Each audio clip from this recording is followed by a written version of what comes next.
Now, what would be the odds that that was happening again, that wasn't a new report? Was that a new report or an old report? That's what I'm asking. Is it a new report or an old report?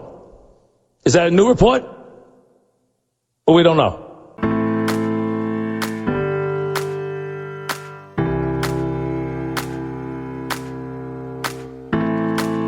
When a seasoned sports fan teams up with a millennial, opinions may vary, but the debates assuredly won't disappoint. Check your sources. It's new report, old report. Here's your hosts, John Lund and Al Renato. Well, Al, another exciting week in athletics. The NBA Finals are here. Major League Baseball approaches its All-Star break. The NCAA shockingly hasn't crumbled to its core now that NIL has been enacted as of the 1st of July. And apparently somebody won the Stanley Cup this week. Congrats to the Tampa Bay Lightning. We start in the NBA. We record this show by happenstance, usually during an NBA game, and the same is happening tonight as Game 2 of the NBA Finals has tipped and is at its half. So far, the Suns have taken control. The Suns have a 1-0 lead in the series with a nice little win in Game 1, and they're looking to take home court for the first go-around. As the saying goes, the series doesn't start until someone wins on the road. Stranger things have happened, as we've been mentioning every time we've done these shows, so no sense in predicting at this moment who's going to win Game 2 and what that's going to look like. But we can at least look at the series as a whole, which was a little up in the air for the Milwaukee Bucks as to the status of one Giannis Antetokounmpo. Because of his knee injury, up in the air as to whether he'd be able to return or not, how severe it was. We know what happens when you hear knee injuries, and the team doesn't really go into further detail, as with Kawhi Leonard, who injured his knee and was out for the rest of the postseason, although every game it seemed like it was going to be up in the air whether or not he'd play. But he returned for Game 1 and played well, and yet they lost in pretty handed fashion. For the doubters, the Bucks are better without Giannis, they were saying, Al, because they won 2 games without him. Maybe they need him on the bench. A little preposterous. Although he has returned, and unfortunately for the Bucks at this moment, they have fallen behind the Phoenix Suns. Who knows whether or not that'll last? It seems like whenever it looks like a series in these NBA playoffs is going to go one way in one direction, it immediately changes paths just when you least expect it. So don't be surprised to have the Bucks go back to Milwaukee, take 2 games, and this be a 2-2 series. But we have to talk about the here and now and where we stand in this series and how impressive the Suns have looked, albeit early, but they came out, did their business, are doing their business in Game 2, and took the first game and looked to take 2 in the NBA Finals. You have to at least say they've done their job to this point in the series. Absolutely, without a doubt. What's got to happen tonight is the Bucks have to start making some shots, and the Suns have to start missing some shots. The Bucks can't put the ball in the ocean. Going back to Game 1, they shot the ball incredibly well from 3, but they didn't get to the free throw line. They got an incredibly poor whistle. Suns played well. Chris Paul played terrific. They didn't defend him properly. As we've heard ad infinitum from everyone, going under the pick and rolls nonstop and not putting Drew Holiday on him for basically the duration of the game. And he picked them apart. Mid-range, hit a couple threes, went wherever he wanted to go, because Holiday was busy guarding, their off guard, and held him to 0 for 6. So it wasn't a great night for Booker because of Holiday when he was on him, but it was a great night for Chris Paul because basically nobody was on him. And somehow, some way, in a mind-boggling scenario, Chris Middleton managed to take 26 shots of all varieties, 3-pointers, runners, jumpers, mid-range, driving, and somehow, some way, 3 officials didn't blow the whistle once. On all 26 of those, somehow, some way, he was defended so well that even though he shot well, he didn't get to the foul line once, which is beyond belief. And Booker went to the foul line every time you breathed on him heavy. Point being, Suns took advantage, 25 for 26 from the line. And despite the fact that the Bucks shot the ball well from three, they missed a lot of easy shots early on. They could never catch up. And Giannis had some rust, even though he played well and looked good. They're not going to win games when Giannis and Eaton have the same stat line. They need Giannis to score in the low 30s to mid 30s in these games. So 20, 22 points isn't going to do it. And Holiday's got to shoot better. He has to take a few more shots. And they have to keep, as I said, Phoenix off the foul line some and get to the foul line more, especially Middleton. Lo and behold, they come out tonight. Phoenix only shoots one free throw in the first half, but catches fire in the second quarter. The Bucks go stone cold, get outscored 30-16. Middleton and Holiday can't make a shot.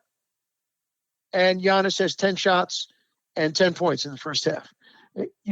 Again, that's not enough shots for Giannis.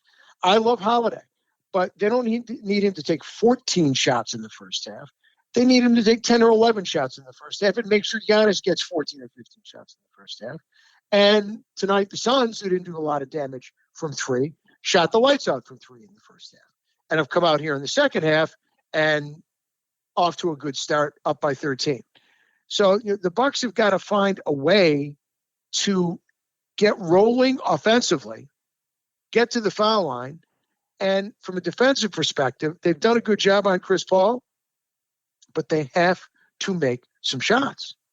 And they have to do a better job of being more consistent on both ends of the floor.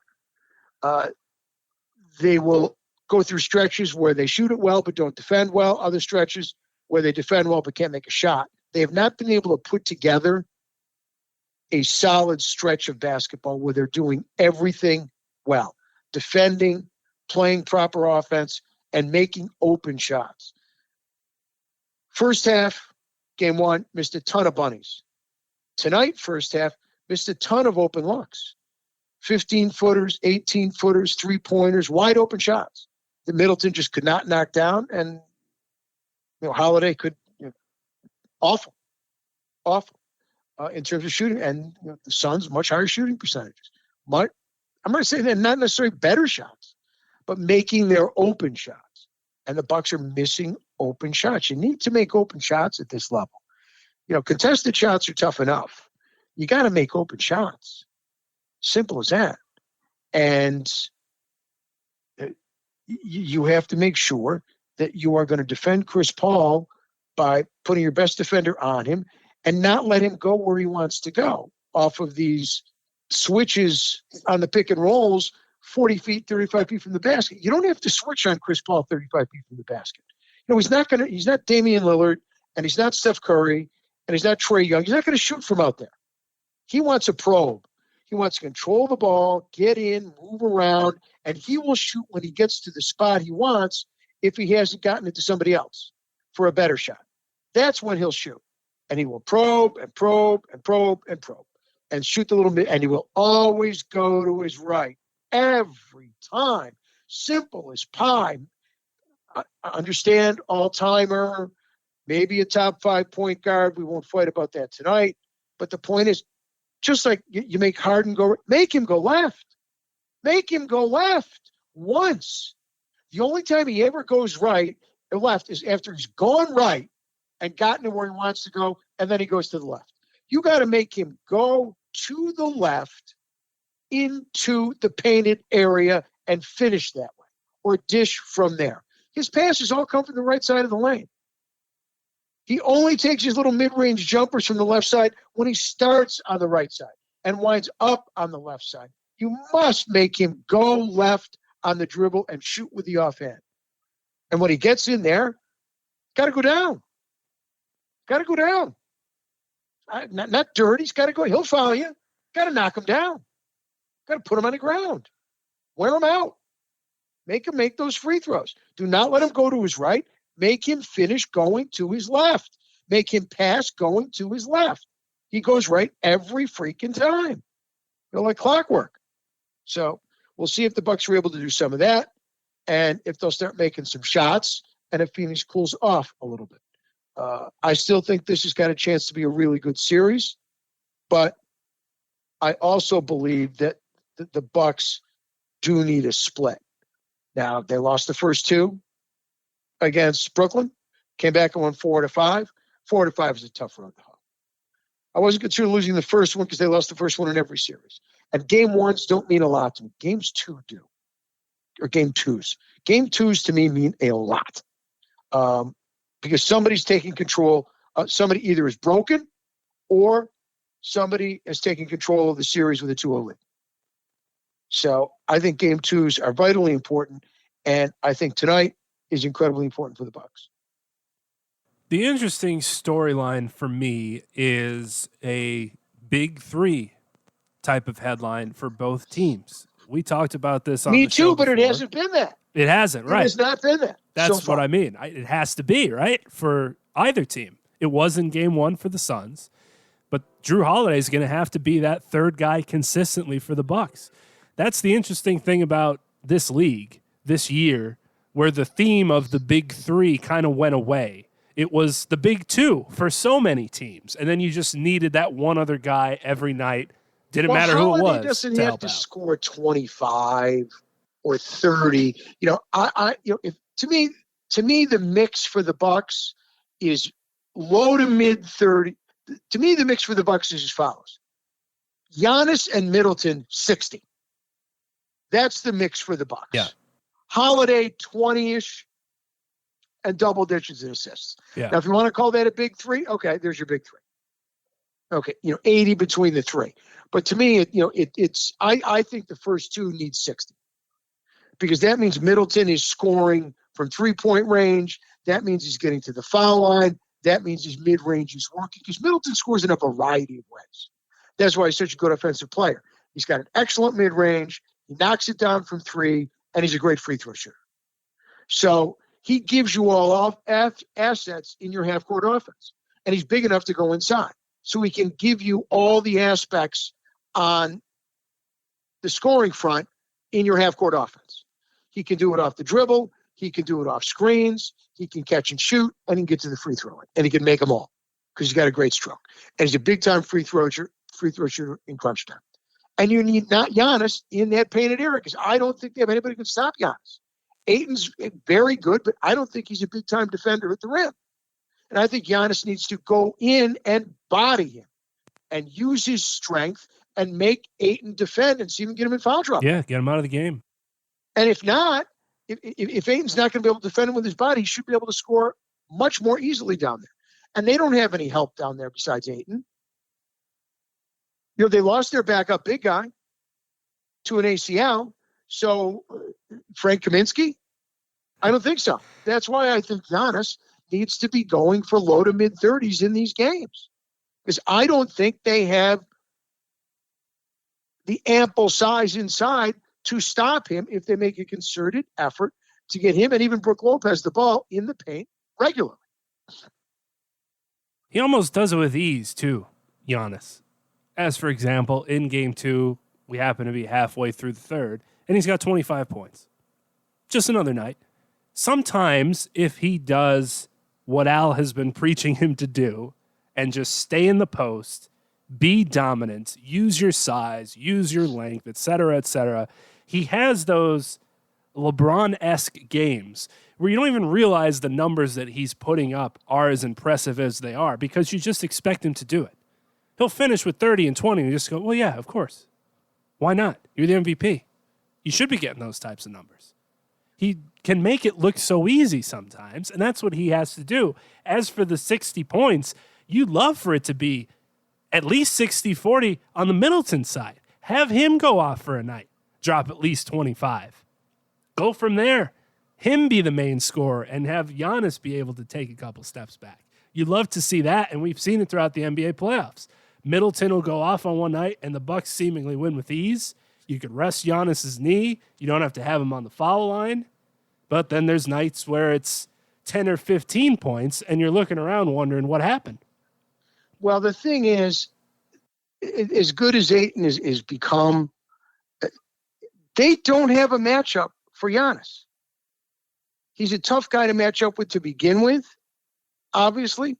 But I just don't see, if they go to him on a regular basis, Ayton, to me, does not have the experience or the strength yet to stop him. I don't know how he doesn't stay out of foul trouble if he goes after him all game long. And that's the key. You get him in foul trouble, it's a different game. We haven't seen him in foul trouble in this entire series.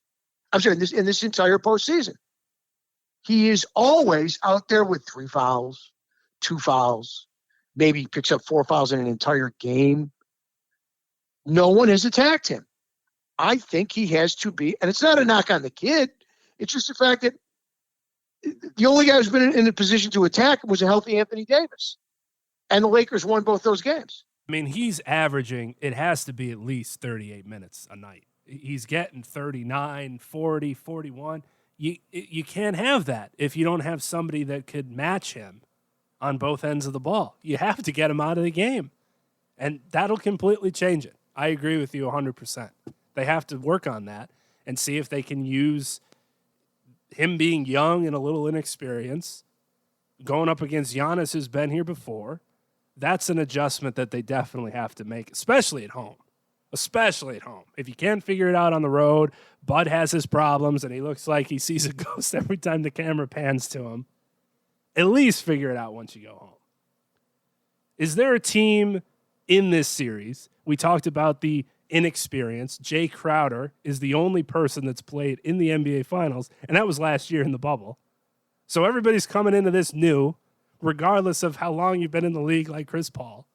And there's storylines for each team, although the viewership so far hasn't been great for the finals. Not a lot of people tuned into game 1. We obviously won't know game 2. Can't expect it. It's not like Chris Paul is bringing eyeballs to the TV because it's his first final. It's not, Charles Barkley, who is nationally known. Even back then, he was nationally known. The round mound, the rebound. Oh, he's off TV. He doesn't have social media, so we're not going to hear from Chuck anymore. But Chuck was in the news a lot. Chuck went to the Suns, who at that point had been a successful franchise. So you had him going from a successful franchise to an already successful franchise. Plus, you had the Olympic viewership from the Dream Team. The whole world tuning in for Chuck. And they had a phenomenal season. But that was before that was right after the Dream Team. Exactly. This is the finals. This is what it's all about. This is where you need to bring your absolute A game. You can't play well for 2 quarters. You can't play well for a quarter and a half. You need to defend for 48 minutes, and you need to run your half-court offense and get good shots, take good care of the basketball, and make your free throws. It's kind of simple stuff. Rick Barry was on today on the starting lineup, and I'll tell you, I was ready to get out of the car, and then I hear Rick Barry, and they had talked about getting him on. I mean, this guy is you just got to listen anytime you hear him talk. He was new report, folks. Please do your homework. Look up Rick Barry. Suns in the league. He's the guy who shot underhand free throws, folks. There you go. 90% from the foul line, underhand. And a premier scorer. Led the country in scoring at the University of Miami. That's right, folks. University of Miami had a basketball team before Leonard Hamilton, and it was Rick Barry. First team All-American, championships in the ABA, 75 MVP of the finals with a Warrior team that nobody knew except for him. And listening to him today, I mean, he has no filter whatsoever. None. Asked about, Chris Paul, for example, or other players who haven't won championships, he says that's a pile of garbage. How great you are has nothing to do with how many championships you won. It's got to do with your teammates. I was lucky enough to win a championship. It's because of my teammates. I don't win without them. He talks about a Game 7 against the Bulls when he stunk the joint up. And Al Attles sat him down for 7 minutes in the fourth quarter. And his Warriors held the Bulls without a field goal. He goes, how about that? One of the greatest coaching moves of all time. I was stinking the joint up. They basically won in spite of me. that particular game, in the Western Conference Finals.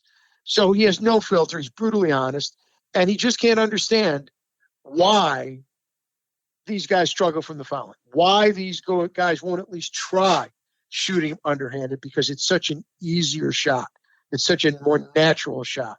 You have so much more of an opportunity for it to go in if it's not perfectly accurate, because the ball is almost dead and it goes up there softer, etc. And it's just listening to him talk about the present, the past, the players then, the players now, healthy respect for the game now and the players now, absolutely. But he's a must listen, an absolute must listen. Anybody out there, if they want to go back and listen to the starting lineup with Frank Iasola and Brian Scalabrine from this Thursday morning, July 8th, from about 9:15 to 9:30, listen to the great Rick Barry. You will learn a lot, and you will be vastly entertained, because he is something. What I love about Rick is a lot of people will press their methods for things and their ideologies, and maybe you should do this or you should do that, or this is how I did it. And there's often times where you could pick holes at those arguments or ideals by the stats. Well, you say this works, but if you look here, it didn't. If you look there, it didn't. Rick can talk shit about how he shot free throws because he's the greatest free throw shooter of all time. And just look at it. There's your answers. Look at all the stats. Look at all the numbers. When you're able to back up what you're preaching with almost 100% efficiency with it, it's unbelievable. Like, he should be on a show every week talking about it, and don't shut up until he can't talk no more. Because when you're watching playoff games in particular, and some of the stars in the league, and we unfortunately are looking at Giannis because he's under the spotlights here in the NBA Finals, how these superstars can't shoot consistent free throws, not even to hit 70%. We're just asking for a passing grade. Like you do with your high school kids. You're just begging they pass. You don't even have to get A's or B's. Just pass for me, will you? So we don't have to hold you back or send you to Sunday school. We're not asking for much. Summer school. Sunday school maybe too. Just pass, baby. It's the phrase we had senior year in college. Just pass, baby. Let's just get the hell out of here and be able to walk up there on graduation day. Grab that blank piece of paper before they send the one that cost all that money in the mail. And they can't hit 70%. It blows my mind. And who's going to tell them what to do? Do you think one of the coaches is going to say, hey, you keep missing free throws. Every one you miss, we're going to fine you $10,000, $20,000. You're not going to be able to tell them what to do. They'll say, screw you, man. You know who I am? You know what I do for this team? You don't want me out there? Fine, I'll sit the bench. Good luck. A player's not going to accept the responsibility and or the punishment and sit at the line for 1,000 free throws after a game to make sure they don't miss in these moments. I don't know if it's mental, physical, emotional, what it is. We could even look at our favorite player on the Lakers now, whether we like it or not, LeBron James, although we'd probably say it was Anthony Davis. You watch LeBron and all that he's done and all that he will do, and him at the free throw line is a Russian roulette experience every time, where you just spin the gun and wait for him to shoot you in the face. And more often than not, you're getting shot in the face in the most important moments. It is mind-boggling to me. And Rick Barry can just tell it how it is, because he didn't miss. And he did it his way, an unorthodox way, be it, but it worked better than anyone's ever done it before. Never stop talking, Rick. Come on the show and yell at people on our platform. We'll have you on whenever you'd like. I don't get it. And I'm glad that he still keeps at people to follow his lead, because it's losing games for teams. Nothing. And that's the way he played. Just so you know, you young folks and your new report. That's the way Rick Barry played. Rick Barry played with a chip on his shoulder. Rick Barry was not afraid to call out his teammates. Rick Barry was not afraid to motivate his teammates. Rick Barry was one of the most honest players and analysts you will ever hear. He was a great analyst on CBS. Rick Barry called people out.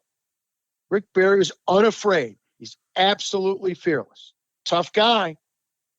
Because if you don't like honesty, if you can't deal with honesty, you're not going to be able to deal with Rick Barry. Tough guy to deal with. Does he hold everybody to his standard? Rick Barry holds everybody to his standard of not excellence, his standard of effort. There's a big difference. Rick Barry will not be critical if you have the effort and you provide the kind of, you show the kind of attitude where you are trying your best to improve. That's effort. It doesn't always have to result in excellence because it doesn't always. There aren't guarantees that practice makes perfect. But, Rick Barry wants to see you be the best you can be, and the only way you can do that is by effort. That's when he becomes critical. That's what he will not condone. He was great. He was pure. Incredible stroke. Great shooter. One of the greatest passing forwards ever to set foot on a basketball court at any level. And an intense competitor. Hard-nosed, never afraid to dive, not afraid to mix it up, looked like a pretty boy, wasn't. Would go in there and mix it up, would fight. He played with a chip on his shoulder. And when the best guy plays with a chip on his shoulder, who is always looking to push his teammates and never satisfied, always driven, I mean, how are you going to knock that? How are you going to knock that? You simply can't. The Suns have knocked down 15 threes. Every time you turn around, it's somebody else. Doesn't matter who it is. Whether it's Booker or whether it's the kid from Villanova or whether it's Cam Johnson off the bench. The lead is 9 with 1:40 to go, folks. 10 with 1:40 to go in the third quarter. And when you're down 10, you can't play back and forth, which is basically what the Bucks have been doing in this second half. Every time they get a turnover, they give it back. Every time it looks like they're going to get a bounce, it goes the other way with a missed shot, a wide open miss, another turnover, a missed three, which turns into a three at the other end. Or Giannis missed free throws. It's just a combination that is a recipe for a loss. Let's take a quick break to pay the bills. He's Al Renato. I'm John Lund. We'll be right back with the new report, old report here on Sports Radio America. We welcome you back. I'm John Lund. He's Al Renato, and this is the new report, old report. Shout out to the Suns fans, by the way, continuing to count down or up, I should say. That's wearing me out. Free throw line. More importantly, what I don't understand is, and I'm positive, almost positive he's still around. It used to be in the heyday of the Suns, when the finals were on CBS, deep in the playoff runs with the Suns, NBC, CBS, we saw the gorilla. Where is the gorilla? Where is the greatest mascot in the history of the NBA? Where is the gorilla with the dunks off the mini tramp, the dunks off the springboard, the flips and the dunks, the 360 dunks? Where is the gorilla? I haven't seen the gorilla in prime time the entire postseason. Is he still there? I don't know. You're exactly right. They got these 8K cameras now where they're zooming in on the fans in the first couple rows, and it looks like they're in a video game vortex with how clear, way too clear the picture is. But yeah, get off these random blonde-haired, long-haired teenagers. I want the gorilla. Where's the gorillas? Right. The gorilla signed a deal with Nike a few years back. I believe it was Nike. Signed an endorsement deal. Where is he?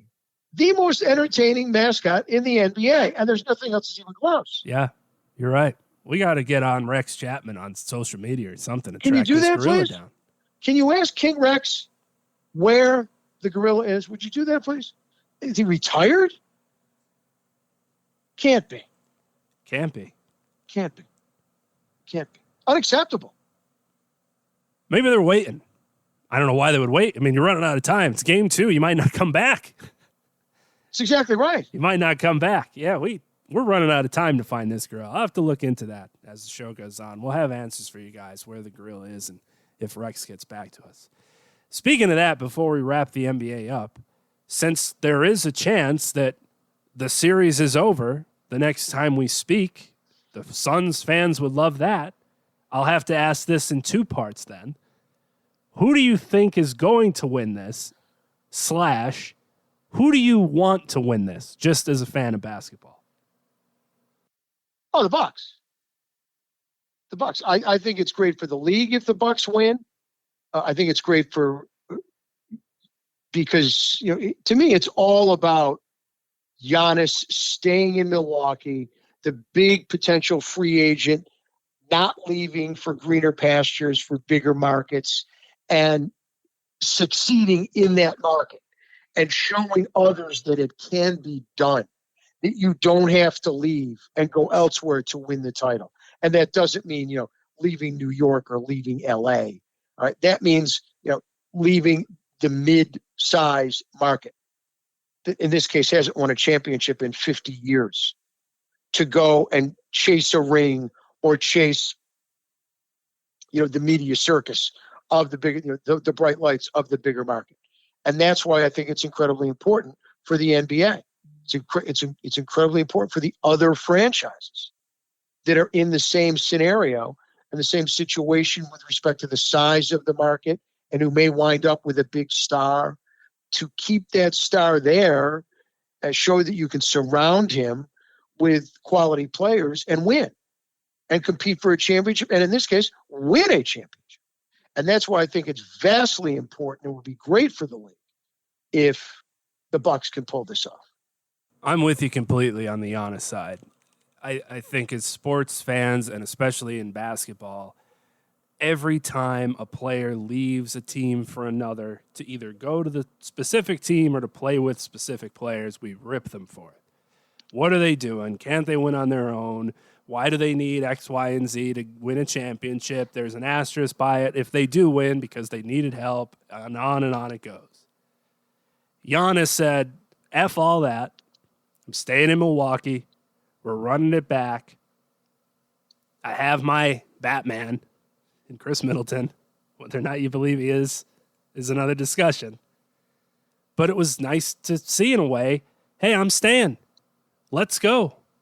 Let's go out and do it. And now he's got them in the NBA Finals. He's played a hell of a game, too. He's getting a double-double, no problem, dropping 30 points. He's doing his part. He's looking at everybody else waiting to do theirs. This is not a Kawhi Leonard opt-out deal. All right? This is the long-term deal. This is the max deal. He's there. Period. End of story. So he talks about they invested in him, and he's now showing that loyalty back to them. It's what we always want to see and yell about seeing, and it's happened. This is who you have to put your money behind in this series. Not literally, but your support behind. I mean, you and I probably feel the same way of how much we would have loved Chris Paul on the Lakers when they were going to trade for him. Unfortunately, David Stern had other ideas, and since then, Chris Paul has unfortunately just had a sour taste in my mouth. Devin Booker, being from Kentucky, scoring 70 that one night and acting like they won the NBA Finals when they lost the game itself. Stephen A. now comparing him to Kobe. Oh, please. The Derek Carr eyeliner type, good Charlotte eyes. Can we stop with Stephen A.? I mean, just when you never shut up, you're bound to say something stupid. And Stephen A. proves it every day. Every day. He's always got to say something. I mean, and nobody's going to call him out. The only people that call him out is his show. If you're going to talk like a horse's ass and say moronic things, you're going to get called out. We don't care who you are. You're in our area now. All right? This is where we go. This is where we listen. This is where we watch. This is where we think. This is what we love. This is where we talk. But we don't talk just to talk. Stephen A. talks just to talk so you can talk about Stephen A. Like, to hear what Stephen A. said. Oh, When we say, did you hear what Stephen A. said? We say he's a horse's ass. Because if you think that, you're a buffoon. You're an absolute moron. Booker has done absolutely nothing to show that he is the next Kobe Bryant, nor is anyone else. Why? Because there is only one Kobe Bryant. There will only be one Kobe Bryant. There is no next Michael Jordan. There's no next LeBron James. There's no next Kobe Bryant. There's no Tim Duncan. Now, he can be Booker, and he can be great. But stop with this. He's the next. He's the best. These guys are babies. Why? Because you want us to say 10 years from now, he's got a couple champions. Boy, remember Stephen A. said he's the next Kobe Bryant? Well, he still won't be the next Kobe Bryant. Because he won't score 60 the last game of his career. And he was not going to win 5 championships. And you want to know something? I'm guaranteeing he's not going to win 5 championships. How about that? I guarantee he's not going to win 5 titles. How about that? What do you think of that, Stephen A.? And I'm not just throwing that up again. I am saying that because I really believe it. And you're not saying that because you believe it. Like Keyshawn is actually dumb enough to think or be your mouthpiece. Stephen A. says these things because he truly believes them. He truly believes, all right, that the Mitchell kid is the best jazz player of all time. Not that he's going to be. He's the best jazz player of all time. Okay. Been how many finals? Won how many MVPs? Won how many rounds of playoffs? And he's going to be the second leading scorer in the history of the sport. Okay. The sin of that for the Devin Booker part was Magic Johnson sitting there laughing while he was saying it. Get out of your chair, Magic, and slap Stephen A. Smith across the face. Slap him upside the head. Slap him upside the head. Slap the buffoon upside the head. I know you're not with the Lakers anymore in a paid position, but come on, man. You got to stick up for your guys. All you got to be is a basketball fan. All you got to be is have some semblance of IQ of the sport. But, the mouth that roared, the Prince of Pontification, as we call him on this program, doesn't know when to shut up. And we don't know when to shut up. Sooner or later, you're going to say something that's stupid. And with him, it's sooner. He's got too many hours to fill on the air. That's what happens when you have too many hours. Too many talk shows, his own show. He used to do the radio show. He's doing the post-game hits. He's all over the place. When you have too much space to fill, as you mentioned, eventually you're going to fill it with the wrong information and the wrong takes. It's bound to happen. It's bound to happen. I want the Bucks to win. Unfortunately for them, I think the Suns are going to win. Just because of how they've been playing. It seems like this is one of those, this is their year type moments. They've stayed healthy, mostly. And that's, I think, what's going to be able to take them to the top is the health part of all of this. Even though there's a ton of off days in the NBA Finals, which I always forget about until it happens. Because we'll talk next Thursday, and Game 4 will be played Wednesday. Do the math. Let's take a quick break to pay the bills. He's Al Renato. I'm John Lund. We'll be right back with the new report, old report here on Sports Radio America. We welcome you back. I'm John Lund. He's Al Renato, and this is the new report, old report. I wanted to ask you this last week, and I forgot, or we didn't have enough time, or both, regarding NIL and players finally getting paid for their likeness and being able to go out and make some money and benefit from all that information. I didn't get to ask, is the old report, to have some fun with the question, as other outlets have done, as to whom from the college athletics that you've watched that you think would have benefited the most from name, image, and likeness in his or her heyday, whether it be on the basketball side, the football side, or other sports. If there's a couple players that immediately come to your mind as, man, if they were getting paid back then, even without social media, how much money they would have made just because of the impact they had either for the school or for the sport. Because there's easy names to throw out and people immediately go with, well, Reggie Bush would have made it. Yeah, okay. Peyton Manning would have made, yes. But I think the benefit of NIL for a lot of schools and a lot of players is going to be that like homegrown, small town, small school impact that athletes have.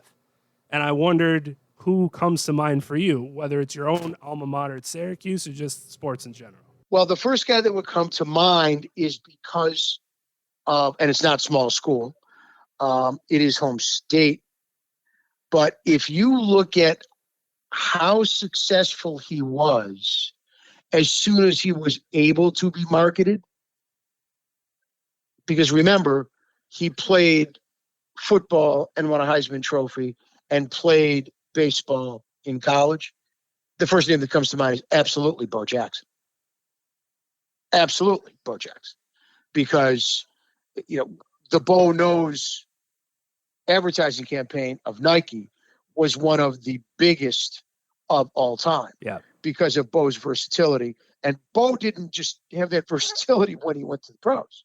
Bo had that versatility in college, playing college baseball as a slugger, and obviously being the Heisman Trophy winner, for Auburn on the football field. So that could have been something that we saw when he was at Auburn. But there are others. Well, Bo, for example, would never have an off day if he didn't want to for a college season. He's playing football. Then he's obviously got baseball on the fire. And if he wanted to, he could have thrown in track and field, indoor, outdoor. If he really wanted, there would have been no days off. He could have done a sport from the start of the semester in the fall to the end of it in the spring and capitalized on all of the days. That's how versatile he was as an athlete. Oh, you want me to shoot this bow and arrow with my feet and do a commercial for the archery team at Auburn? Sure. Bo was the modern day Jimmy Brown. Unbelievable. Bo was the closest thing, not even the new report would know, but the mid report between you and me. I guess you remember Bo. Do you even remember Bo in college? We had the ESPN 30 for 30 as probably the best refresher. Right, for what he did. But for those who remembered Bo in college, and obviously as a pro, and his skill set, his athleticism, he was probably the closest thing we ever saw, to Jimmy Brown, who to me is the greatest athlete of all time, in this country's history, who was obviously the greatest running back of all time with the Cleveland Browns, and thought by many to be the greatest lacrosse player of all time at my alma mater at Syracuse, was the all-time leading high school basketball scorer in Long Island basketball history until recently. Did everything. You name it, he did it. Was a great track athlete, phenomenal. And Bo was really like the closest thing, to Jimmy Brown. I think of Wayne Gretzky as a teenager, playing junior hockey before he even got to the World Hockey Association. He was a legend. What would have happened in Canada with his name and likeness, with him growing up, as an absolute teen phenom before we even saw him in the World Hockey Association, and then later with Edmonton. You think about phenoms, at the high school level before they got to the NBA. Kobe Bryant, Kevin Garnett, as high schoolers. Moses Malone, the first truly hugely successful high school player to go straight to the pros. The ABA and then the NBA. What would he have been like in Virginia, in high school in Virginia? Allen Iverson, another example. All-world basketball player, all-state first-team basketball and high school quarterback in Norfolk, Virginia. What would he have been like in terms of image and likeness, just to name a few? First name that comes to mind, or how I would try to think of it, would be with my favorite basketball player, J.J. Redick. But I'm not sure he would have benefited too greatly from the Duke side of things. He would have obviously made a decent living with Duke merchandise, but it's Duke. There's other players, there's other guys. It's the team sometimes. Where he would have benefited is if he could have found a way to sign on with the rival company that were making the I Hate JJ Redick shirts. And that's just being kind. The phrases were a lot more crass. Under the table contract, so nobody knew. But he would get a piece from the North Carolina fans, the Maryland fans, the other ACC fans buying the I hate JJ Redick merch. Now that's where he would have made his money. The hatred merch, not the we love JJ Redick merch. It would have tripled or quadrupled in price the other way around. So he would have had to work some way out to get the other side of the coin. And another one for image and likeness, because he was such a phenom at such a young age. The other one that jumps to mind, and I think it would have been huge because the theme song they would run when he was freshman was the rock song Superman. And that would have been Herschel Walker, who should have been the only freshman ever to win Heisman Trophy. When in the beginning of the season, he was not a starter and then took college football by storm, led Georgia to an undefeated season, the national title. George Rogers won the Heisman. George Rogers was a really good college running back at South Carolina. They had a mano-a-mano matchup, which was the in-state rivalry, Georgia against South Carolina. George Rogers had a huge fumble in that game, and that helped Georgia seal the victory. Look it up. And they went on to win the national title. Herschel Walker, only a freshman, would have been mammoth. Huge. Because remember, he also played for 2 more years. Herschel Walker is one of the 2 or 3 players in my mind, going back to O.J. Simpson, who rightfully should have won multiple Heisman trophies. O.J. Simpson should have won in 67 and 68. He didn't win in 67. Gary Beeman did. O.J. won, and USC won the national title. The next year they were undefeated, lost to Ohio State in a matchup of undefeateds for the national title in the Rose Bowl, and he won the Heisman Trophy. Herschel Walker finally won the Heisman Trophy, I believe, his junior year. He should have won it at least twice his freshman year and one other year. And, of course, Archie Griffin was the only one to do it, and he shouldn't have won 2. He shouldn't have won any, let alone win 2.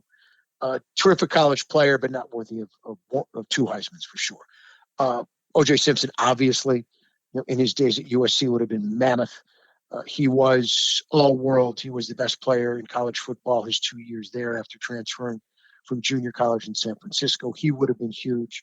Obviously, Lou Alcindor, 3 consecutive national championships at UCLA coming out of Power Memorial before he went to the Bucs, later to be Kareem Abdul-Jabbar, just to name a few, because these were such mammoth collegiate stars.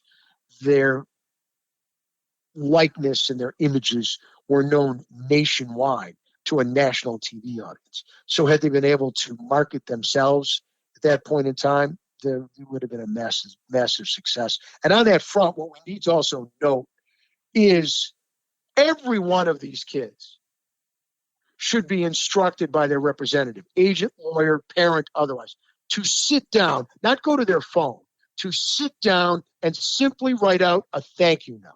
Very short, very sweet. 2 lines. Dear Mr. O'Bannon, thank you for your effort. Thank you for your dedication. Thank you for doing everything you could for all of us to help make our lives better. That's Ed O'Bannon, University of California, Los Angeles, member of the national championship team that beat Arkansas with his younger brother, Charles, who really started all of this battle to allow college players to profit from their image and likeness, whether it's off of EA or whatever else, finally has come to fruition. He is the Curt Flood of amateur athletes, college athletes, image and likeness. He is doing for college athletes what Curt Flood did in finally challenging and ultimately breaking the reserve clause, which eventually resulted in free agency for Major League Baseball. And there's the fun example that we both share, a player that brought a national championship to Syracuse, one of Scranton's favorite sons, Jerry McNamara. Well, and let's not say brought. Carmelo Anthony brought the championship. Jerry McNamara was indeed a supporting cast member, and a very large one. He's a great example of how beneficial NIL can be to those secondary or third role players. Because, absolutely. For example, I mean, you have a game like you do in the national championship, you immediately become a star there for the rest of your career. You never have to do anything else, basically. Not to say that he didn't, but that was it. There's icing on the cake along with Carmelo. But for the hometown aspect of it, the small town aspect of it, like we're talking about with these smaller communities, these close-knit communities and towns and schools, there were dozens of buses that came from Scranton every weekend to watch him play. Sometimes it'd be 50-something buses coming to the Carrier Dome, 2,000 people just to watch Jerry McNamara play. That was aside from it at home, obviously. His high school games, you'd have to get there 3 or 4 hours early just to get a standing room ticket. But if you do a commercial for the bus company, do a couple hits for them, hey, come on down to whatever tours. We're heading down to Syracuse this Saturday to watch us play the Georgetown Hoyas. I mean, the money will just roll in hand over fist. If you could get a cut of those bus tickets, whoo! Johnny Manziel. That's the dream. Johnny Manziel, hometown hero, huge high school phenom, Heisman Trophy his freshman year. And some of these schools tried to say that you'd have to put in a request for X, Y, or Z, whatever you want to do for name, image, and likeness, and it would take up to 7 days for the request to be accepted or denied. Well, that's not going to work out for basketball players in the NCAA tournament. That's not going to work out for the kid from Valparaiso that hit the game-winning three-pointer to upset the number 2 seed Gonzaga Bulldogs, because that's where they belong, getting upset and losing in the tournament.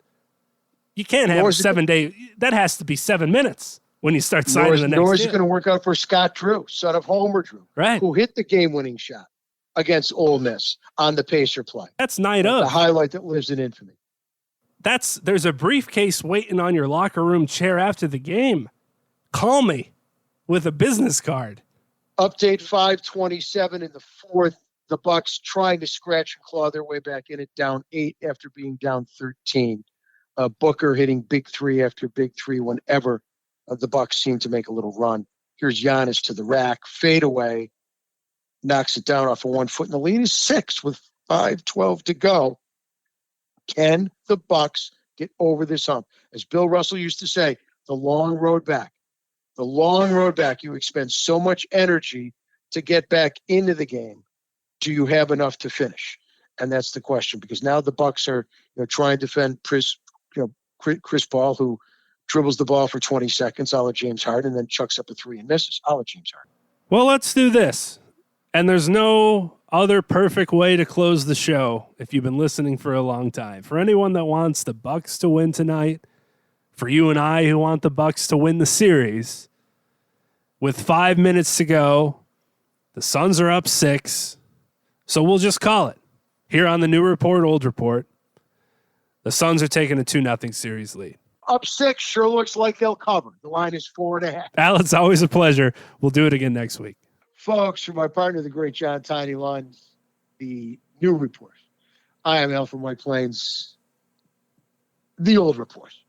Enjoy the rest of the finals, and everyone have a great and safe sports weekend, everybody. We'll be back 8 p.m. Eastern Time here on Sports Radio America. You can listen at sportsradioamerica.com and interact with the show there as well, or find us on the TuneIn app by searching for Sports Radio America. You can also follow John Lund under the same handle on Twitter at London Bridge. Thanks again for listening.